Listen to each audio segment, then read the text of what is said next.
Il s'avère, sans le moindre doute possible, que cet amendement est parvenu à l'UIPP, qui regroupe Monsanto, Bayer, BASF, Syngenta, entre autres, dès le 23 mars, plus de 90 heures avant qu'il ne soit publié et porté à votre connaissance.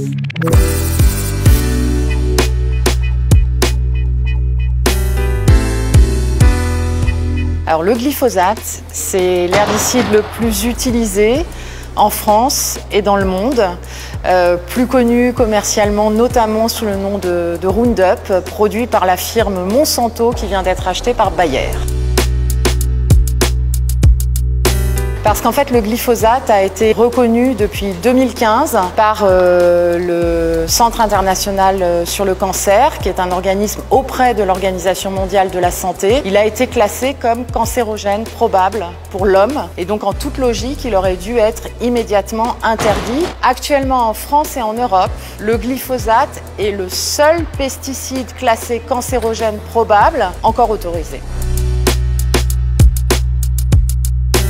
En fait, il y avait eu un tweet d'Emmanuel Macron au mois de novembre dernier annonçant que le glyphosate allait être interdit en France d'ici 3 ans. Et donc nous, les députés, on attendait que le projet de loi dont on discute actuellement à l'Assemblée nationale sur l'agriculture inscrive l'interdiction du glyphosate d'ici 3 ans. En fait, moi, j'ai déposé un amendement pour interdire le glyphosate et cet amendement que j'ai mis dans une application, donc un système de logiciel interne à l'Assemblée nationale, il est parvenu au lobby des pesticides plus de 90 heures avant que l'amendement soit officiellement publié, rendu public et communiqué à l'ensemble des députés. Donc ça veut dire qu'il y a une ingérence des lobbies dans les amendements à l'Assemblée nationale, ce qui est tout à fait inacceptable. D'abord, quand il y a ce type de pratiques complètement invraisemblables, elles doivent être dénoncées et sanctionnées. Il y a des lois sur la transparence de la vie publique qui ont été adoptées ces dernières années, justement pour tenir les lobbies à distance de la décision publique. Et on voit que ces firmes de l'agrochimie, en fait, elles reculent devant rien.